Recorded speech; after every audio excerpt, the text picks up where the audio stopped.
Hello YouTubers, this channel is all about RV living, traveling, and do-it-yourself projects. Please hit the subscribe button below. Hello everybody, today I want to talk about the #1 battery killers. I've watched at least several hundred off-grid videos here on YouTube, and there's some good advice and some very bad advice. Lots of whining that solar is so unpredictable and I have to run my generator every day. Wah, wah, wah. Well, I admit in my solar battery design and solar setup design, I have designed a system that many would say is an overkill. But in my mind, when you say off-grid, it means that you want power regardless of snow, rain, or cloudy days. I will say in a system that needs to provide you day in, day out with your design power needs, that you need 3 days of storage. However, we can design a system with much less battery and more solar panels and successfully provide large constant loads of power with less battery. What we give up in doing this is redundancy, and now we are relying on the sun to produce power 365 days a year, and that just is not going to happen. But we can manage the loads on poor sunlight days and still have a system that can power your needs with much less battery, but we will be needing more panels to produce the power we're going to use. But in an RV, the biggest limiting factor is space to put the panels. A Class B, the most panels you can get on a Class B RV is 2 panels. That means 660 watts. A Class C, you may be able to get 3 or 4 panels. Of course, a Class A, I would put nothing less than 6 panels on a Class A. More if there's room available. I would love to be able to run an AC in my Class B RV, but it's not practical being I'm limited to 350 watts coming in. And maybe I could get 2 of the 330 panels and bump it up to 660 watts. And I will discuss this more in a later video. Today I want to talk about battery killers. The #1 battery killer with lead acid or lithium batteries is low amp draw. Now I am sure you have left a light on inside a vehicle overnight, and in the morning the car will not start. The fact is, you'll be replacing that battery in less than 6 months because of the damage that the oversight of leaving the lights on has caused your battery. If you ever left your trunk open and the trunk light also ran your battery down, or broken down on the side of the road and opened your hood and put your emergency lights on and the battery was also damaged. In an off-grid RV solar system, we need to prevent a low amperage draw over a period of time when drawing the battery below the safe discharge level. Now, here is the best argument for a BMS in a lithium-ion battery. If the BMS is working properly, it should turn off all the loads when it gets down to the lowest safe level.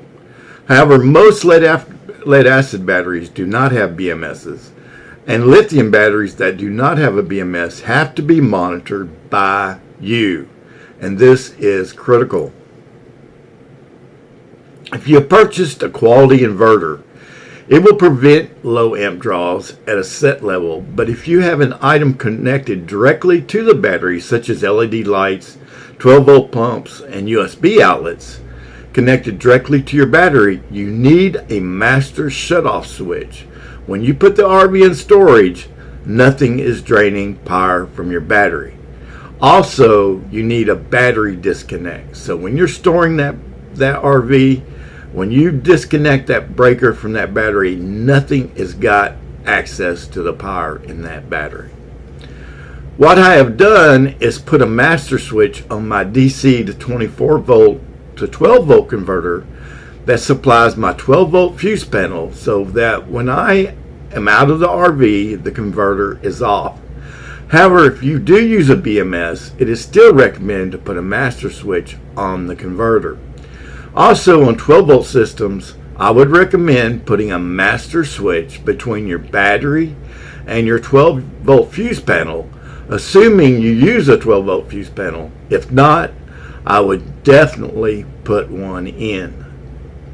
So that is the end of this video. I was thinking the other day about what kills most batteries, and the low amp draw, 0.25 amp draw over a period of time can draw a battery down to 0 volts.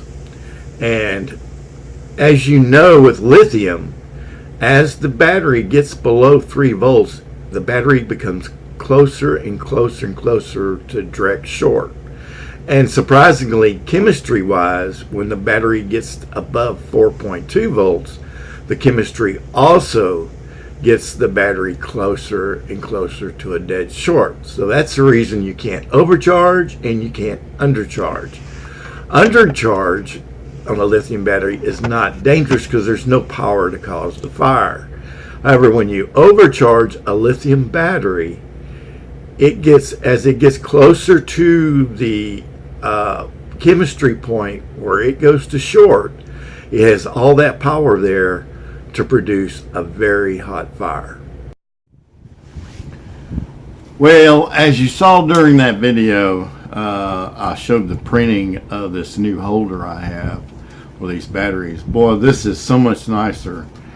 This is printed on a CR10. It's a 300 by 300 by 400 millimeter bed. It's just big enough to print this holder. And I have changed the nozzle from a 0.4 that comes stock in that printer to a 0.6. What that does is this would take 41 hours to print with the stock 0.4 nozzle, whereas with the 0.6 nozzle, printing at 0.4 millimeters heights on each level, it cuts the print time down to about 21 hours. Now it takes 2 of these to make up the complete holder, so it would take 2 days per holder. So a 7S battery would take about 14 days to print. But believe me, that is a lot shorter than it took me to cut all that pipe, to router all that pipe, to glue all that pipe, and all the work it took to do it, pushing a button, and this comes out as a result. Is quite remarkable. I'll be doing a video more on this and the design. Since I printed this, there is a couple changes I'm going to be making on this. I'm going to deepen the groove the wire goes in. It's not quite deep enough. It's hard to get the wire to string down through here. I'm also going to make it where I can run the wire straight from the outside. But when I do that, I will do a video and show this. This absolutely exceeds my expectation. It meets the drop test. I've dropped this from 12 foot tall. It does no damage. This is printed 2 layers thick, inside and outside, so every perimeter on that's meeting the air is 2 layers thick. It's very strong, and I probably could print this with 1 layer, but I'm only using 8% fill. And I like the outcome of this, so this is probably how I'm going to build this. So that's the new holder. So that's my 2 cents on the #1 battery killer. If you have any questions, please leave them down below. If you haven't subscribed, please consider subscribing. It sure helps the channel out. And until next time, check you later.